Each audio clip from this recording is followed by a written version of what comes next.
Hey everybody, good morning. It's another beautiful day here, although tomorrow it's supposed to snow. That'll be interesting. I'm thrilled you're here. If you don't know who I am, I'm first of all sick, which is why my voice is so, handsome. But my name is Rita Hickman. I'm a body mind expert and a Shiatsu massage therapist, and my specialty is helping women who are in toxic or narcissistic relationships get strong enough so that they can take back their power in the relationship so that they can really move forward. Hey, Barbara. So before I forget, I am making the rounds for topics that we're going to put in an online workshop or class. It'll be an 8-week class. And so if you have a narcissism topic that you would love to have covered in an hour-long segment, let me know, because I want to make this the most effective, hey Sandra, the most, helpful course that we can do. It's all going to be free. It's going to be done via live stream over 8 weeks. Hey Amanda. So put any topics that you'd love to see as focuses, any questions that you'd love answered in the comments, or if you see the little boosted post running around, or PM me, let me know, okay? Hey Tara, nice to see everybody. So today's topic is, I know Tara got me live, that's awesome. Today's topic is, how long does it take to find yourself again after a narcissist? Now this was one of the questions, one of the topics that's come up so far. And it really is quite a beautiful one, isn't it? How long does it take? I do have a cold, Tara, a pretty nasty one. How long does it take to find yourself again after a narcissist? As, if you have any experience with this sort of thing, one of the qualities or side effects of being in a relationship with a narcissist is that they feel the need to control everything, so that they feel safe, they feel comfortable, they want to control you. You, the person, the coworker, the spouse, the friend, the whatever, they want to control you. And one of the ways that they do that is they keep telling you who you are. They keep telling you who they need you to be, who they want you to be, who you should be, what a good person is. And it's actually kind of a programming. We become most like the 5 people we spend the most time with. And when we hear the same things over and over, it starts to imprint on our brain. After a while, especially after long-term relationships or childhood relationships, when we're done, you don't have an idea of who you are or what you want. You can't trust your intuition because it's so skewed, because, it's now on a reactionary fight or flight path, and you don't have a really good sense of who you are anymore. Now, that's actually happening to a lot of women. Hey, Lynn. A lot of women, when they hit their, 40s, 50s, and 60s, many times, and Adrian's here too, many times what happens is they've been in toxic relationships for a long time where they haven't really gotten their emotional needs met, but the stress and the pressure is built up so much that now they're at the point where it's like, I've spent my entire life, I've spent 40 or 50 years pleasing other people in these toxic relationships and minimizing myself and suppressing how I feel. I don't even know who I am anymore. This is a so super common thing. So how do you find yourself again? Well, my trauma was when I was a kid, and that's where my first narcissist was. And it kept me in such a state of fight or flight that I didn't start asking the question until I was 30. I'd spent, hey, Alet, I'd spent, pretty much from the age of 0 to 30 not really having a good idea of who I was or what I wanted. Hey, Angel, just constantly conforming to the people around me. What did they want me to be? Who did they want me to be? How did they want me to act? What would get me what I wanted? What would make people happy? My whole focus was out there because I thought that was the only way to survive. When you start reaching into your 40s, 50s, and 60s, you start realizing that that's not how the whole world looks. And we do something called soul retrieval. At this time in our life when we're looking to find ourselves again, think about your soul as being made up of all of these different parts and pieces. Parts that you ignored or never believed existed or have never run into before. But they're all of your little parts and pieces of your soul. And it's time to start collecting them back one after another. The way you do this is, as one of my favorite mentors would say, hey, Swati, one of my favorite mentors would say is, if you don't know what to do the thing you haven't done before. Now, why is that? It's because in every experience, especially a new experience, one, it has a big impact on us because it's new. So it's able to sneak past our conscious mind, our guard, and get into our subconscious and plant a new seed. The other thing is when we have something new happen, it encourages and forces our brain to start reaching out and making new connections. So when you have a new experience, you start making new connections in your brain. You start seeing the world in a bigger way. And when you see the world in that bigger way, when you have those experiences, that's soul reclamation. You don't have to go through a big crazy ceremony. You don't have to, have gurus and shaman over you. Soul reclamation is when you reclaim a part of yourself. Hey, Kellyanne.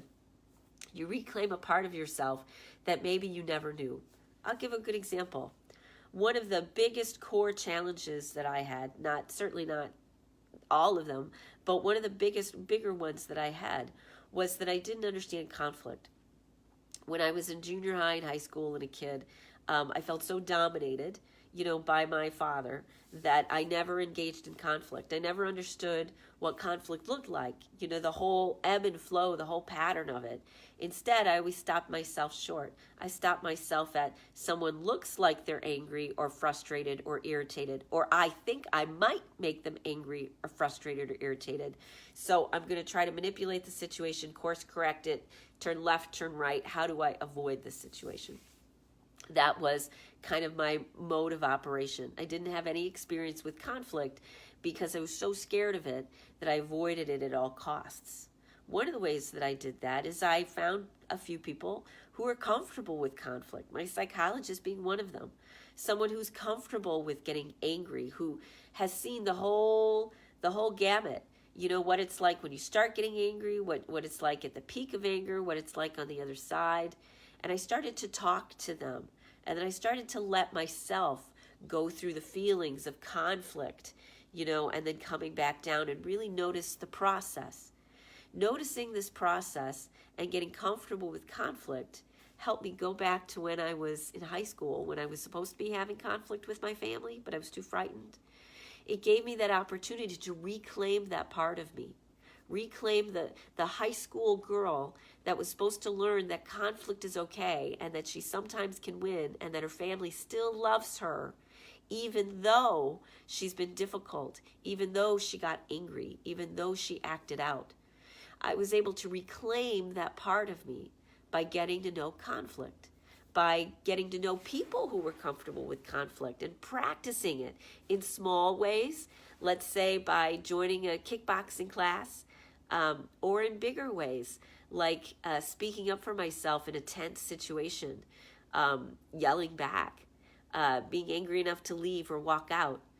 I never let myself go through the whole process, which meant that I was always scared, which meant that part of me in high school kept separated from me. I couldn't reclaim her. She was lost. She was lost until I could get comfortable with conflict, until I could understand it from many different facets. And only when that happened did I really feel like I reclaimed that 16, 17-year-old that I was. Now, this is true for all different points of time in our life. We're supposed to naturally evolve and have different experiences at different times of life. But if we were too frightened or too shut down, we didn't have those experiences. So how do you find yourself again after a narcissist? You start having experiences, safe experiences, with people who are familiar and comfortable with the direction that you want to go. You seek out people who know what they're talking about. You don't just get into conflict randomly with some stranger on your own. Instead, you go and find a mentor, someone who's comfortable with it. They can tell you all about it and what it looks like and how it feels and what you can expect, and then cheerlead you on as you practice through it. A coach or a therapist. This is one of the ways you start doing that. But you can't just go to a coach and a therapist. You also have to have those experiences. You have to walk outside your comfort zone. You have to take off your top and jump off of a big giant rock in the middle, of the ocean next to Greece. You have to do something like that. You have to start doing the things which you've never done before. which scare you or make you nervous.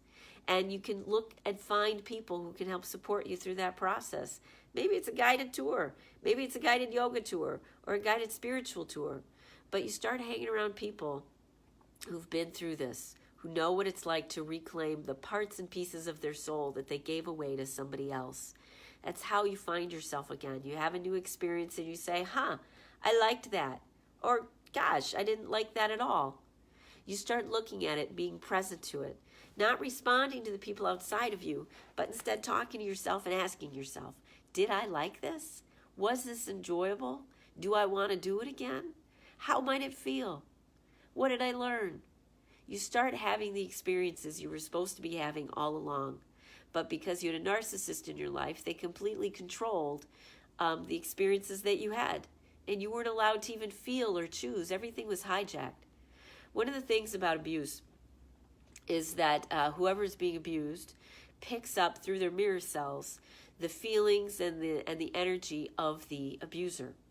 So when you're in a relationship with a narcissist, and they think very linear, don't they? They think very black and white. You hurt me, you didn't hurt me.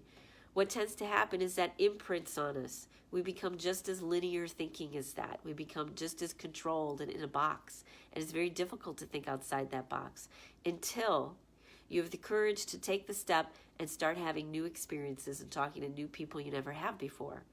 Because there are no bad experiences. There's just experiences. And when you choose what you're going to focus on and what direction you want to go and what you want to see in the experience, that's how you create new connections.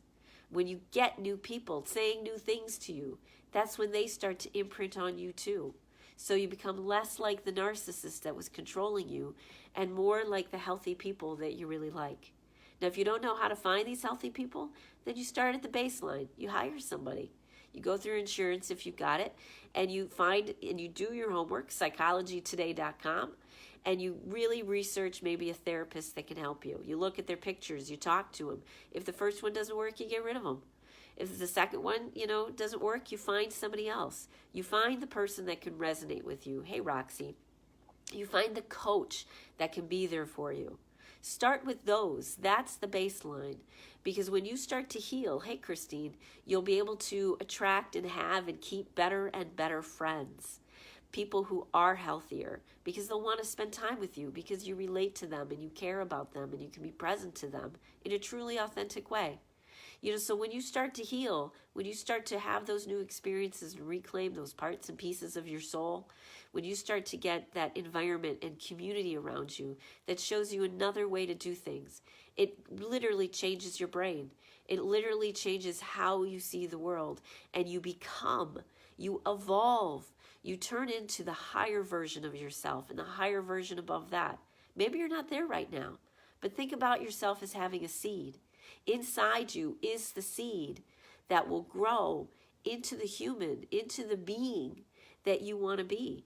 And with your focus and with support through it and with your willingness to keep an open and curious heart, what will happen is you will grow into that person.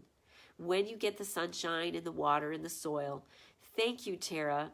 I certainly appreciate it. Tara says I'm a wonderful speaker. Awesome, even when I'm super sick. And I love this topic too. And I love the energy around it, which is about love and kindness and nourishment and support. When you become that higher version of yourself, you're able to handle so much more. Stuff doesn't knock you off your feet. And you're able to look at it in a more balanced, rational perspective. And you're finally able to see the narcissist as someone who had mental illness, not as someone who was out to get you and will ruin your life. You'll start to realize that love is everywhere and that you are safe because you are loved. And you are loved because you have the ability to love. You have the ability to love yourself. You have the ability to love other people. You have the ability to respect yourself and other people. This is the direction you're going. When you're done with the narcissist, you are free. It is your opportunity. It is your liberation. Even if you're not free, even if you still have connections, they're an ex or they're still a close friend or they're your spouse or in your life, even if they're still there, you become free because you change. Because you take off those shackles, you take off those chains, and you start becoming lighter. Those commercials about how Red Bull gives you wings? That's what evolving does. That's what learning new things and having new experiences and going through your healing process and finding coaches and therapists and friends and reading books and watching live streams and hanging out with this stuff, that's what it does. It turns you into the person you've always wanted to be. And so it's no wonder you don't know who you are, because you're in the process of becoming. And every day you reclaim another part and piece of yourself, and they synergize and evolve into something bigger than you ever thought was possible. So when you start looking around and finding examples of possibility for yourself and tools and strategies and support and help and workshops and retreats and all of those things, it takes a village in order to help us out. But you can do this. It just starts with being open to new experiences and finding people who can tell you the things that will help you move in the direction you want to go. Okay? So can you find yourself after a narcissist? How do you? Absolutely you can. And you do it by deciding you're going to and surrounding yourself, hey Yvonne, with people who get it and investing in that. How long does it take? You know what? I hope it never ends, because every day for me, I find a new part and piece of myself. Hey, Alpa, that maybe wasn't there yesterday, because either it was hidden, or because it was because I hadn't evolved to it yet. In the seed is the tree, and so you aren't the tree yet, but the possibility for the tree exists.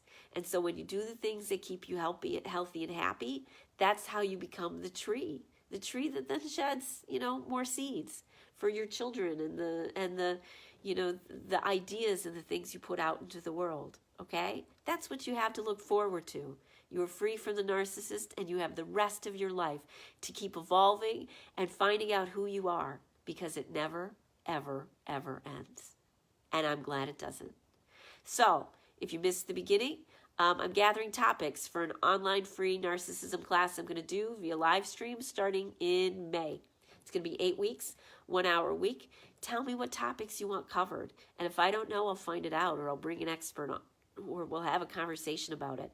But I want to make sure that we get the things that you need figured out. So leave a comment within the next day or two, and I'll add it to the list. In the top 8 questions, the top 8 desires that people, really would love some support with and tools on, we'll get that covered in the live streams, and then they'll be recorded. So I hope you have a wonderful rest of your day. Your homework assignment today is to come up with a topic. Come up with a topic that you want to know about related to healing from narcissists or coping with narcissists, okay? And your own healing process. And come up with that question, put it in the comments, or private message me, and it will become a part of the program somewhere, okay? Have a great rest of your day. Bye.